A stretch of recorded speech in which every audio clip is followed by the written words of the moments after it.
Hello dear students, आज के इस लेक्चर में हम लोग काइनेमेटिक्स के प्रैक्टिस सेक्शन 1 यानी PS1 के जितने भी क्वेश्चन दिए गए हैं सभी क्वेश्चन का सॉल्यूशन करेंगे। और ये एक सीरीज हम स्टार्ट कर रहे हैं जिसमें आपको आपके मॉड्यूल का सारे एक्सरसाइज का सॉल्यूशन आपके यूट्यूब चैनल पर अपलोड कर दिया जाएगा, जहां से जिन बच्चों को भी डाउट होगा वो अपने डाउट को क्लियर कर सकेंगे। तो बच्चों, आज का सेशन हम लोग स्टार्ट करते हैं। यहाँ पर देखिएगा फर्स्ट सवाल में क्या कहा जा रहा है। कहा जा रहा है a particle is moving on circular path as shown in figure, then displacement from P1 to P2 is, यानी एक पार्टिकल है जो P1 से मूव करके P2 पर आता है, P1 से मूव करके P2 पर आ रहा है। तो यहां पर आपको डिस्प्लेसमेंट बताना है। तो डिस्प्लेसमेंट का मतलब क्या होता है? Change in position vector.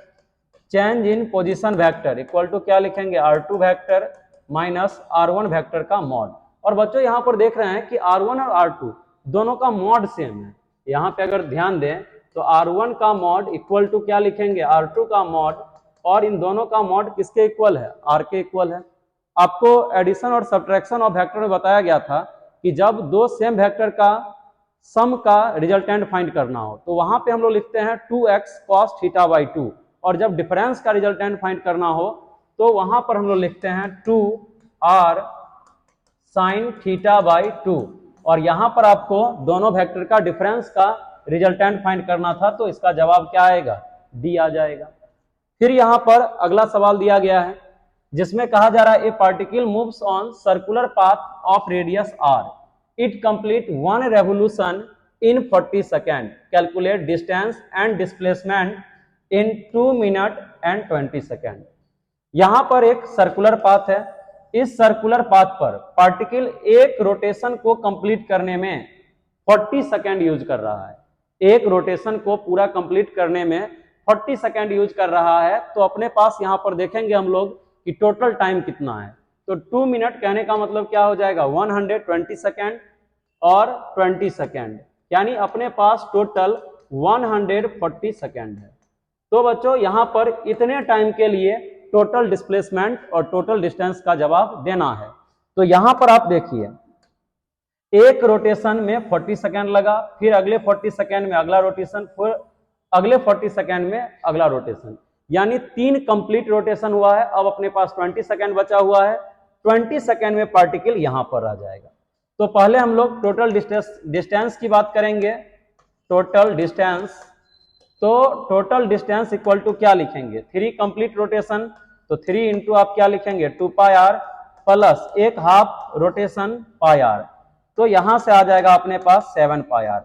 यानी टोटल डिस्टेंस जो पार्टिकल यहां पर ट्रेवल करेगा वो कितना आ जाएगा? 7 पाई आर। डिस्प्लेसमेंट की बात करेंगे तो ये वाला वेक्टर आपका डिस्प्लेसमेंट हो जाएगा। डिस्प्लेसमेंट इक्वल टू क्या लिखेंगे?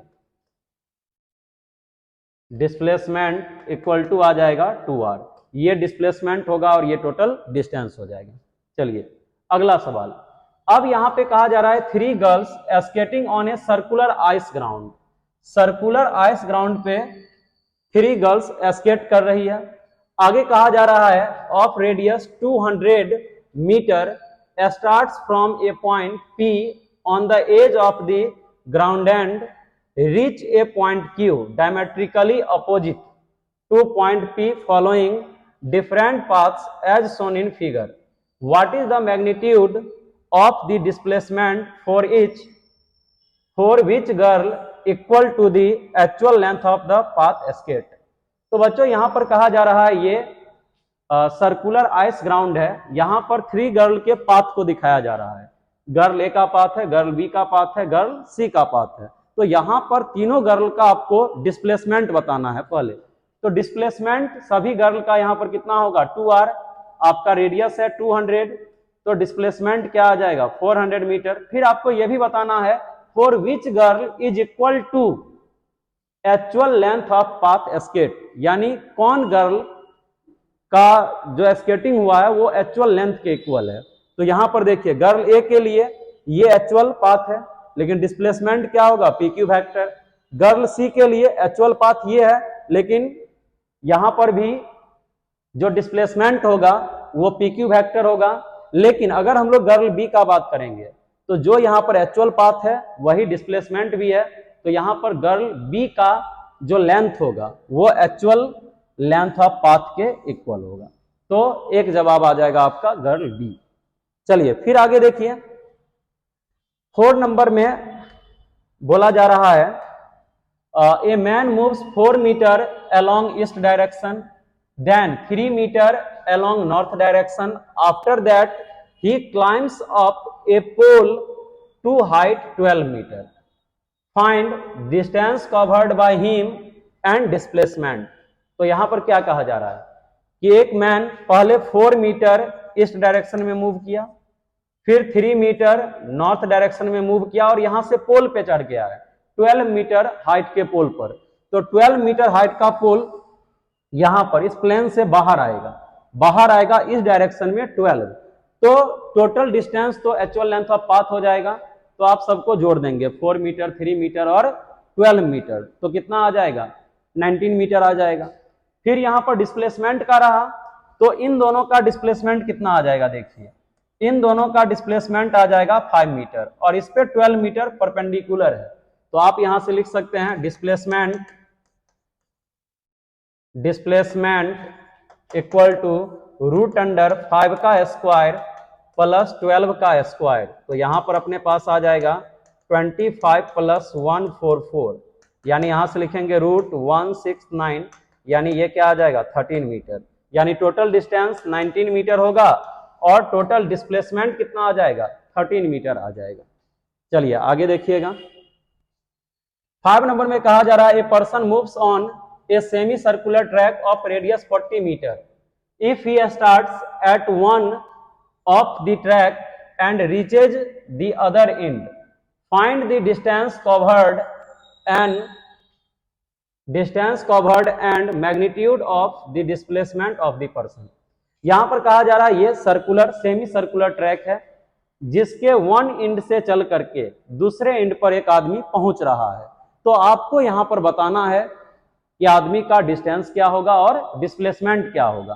तो यहां पर डिस्टेंस ये वाला जो लेंथ है सेमी सर्कुलर ट्रैक का यानी पाई आर, ये डिस्टेंस हो जाएगा डिस्टेंस। और बात रहा डिस्प्लेसमेंट का, तो ये डिस्प्लेसमेंट हम लोग कितना लिखेंगे 2r के इक्वल लिखेंगे 2r, r इसका 40 है तो क्या आ जाएगा ये 80 मीटर आ जाएगा, यानी डिस्प्लेसमेंट 80 मीटर आएगा और जो टोटल डिस्टेंस होगा वो पाई आर के इक्वल होगा।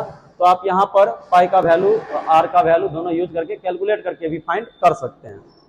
आगे देखिएगा 6 नंबर सवाल में पूछा जा रहा है a man has to go to 50 metre due north, 40 metre due east and 20 metre due south, reach a cafe from his home. मतलब एक आदमी है जो अपने होम से कैफे जाने के लिए 50 मीटर नॉर्थ में चला है, 50 मीटर नॉर्थ में चला है, 40 मीटर ईस्ट में चला है, 40 मीटर ईस्ट में चला है और 20 मीटर फिर से किस डायरेक्शन में चला है साउथ में चला है। ये रहा 20 मीटर साउथ में। तो बच्चों आपको बताना है what distance he has to walk to reach the cafe. तो यहां पर टोटल डिस्टेंस कितना हो जाएगा, तो 50, 40 और 20 सम कर दीजिएगा तो यहां से क्या आ जाएगा 60 और 110 मीटर। डिस्टेंस इक्वल टू क्या लिखेंगे 50 मीटर प्लस 40 मीटर और प्लस 20 मीटर इक्वल टू आ जाएगा 110 मीटर। अब आपको डिस्प्लेसमेंट बताना है तो डिस्प्लेसमेंट वेक्टर इक्वल टू यहां देखिए 50 मीटर और 20 मीटर अपोजिट डायरेक्शन में है तो 50 और 20 का रिजल्टेंट क्या लिख लेंगे 30 मीटर और यहां पर दोनों परपेंडिकुलर हो जाएगा फिर 30 और 40 तो रूट अंडर 30 का स्क्वायर और प्लस यहां पर आप क्या कर देंगे 40 मीटर का स्क्वायर।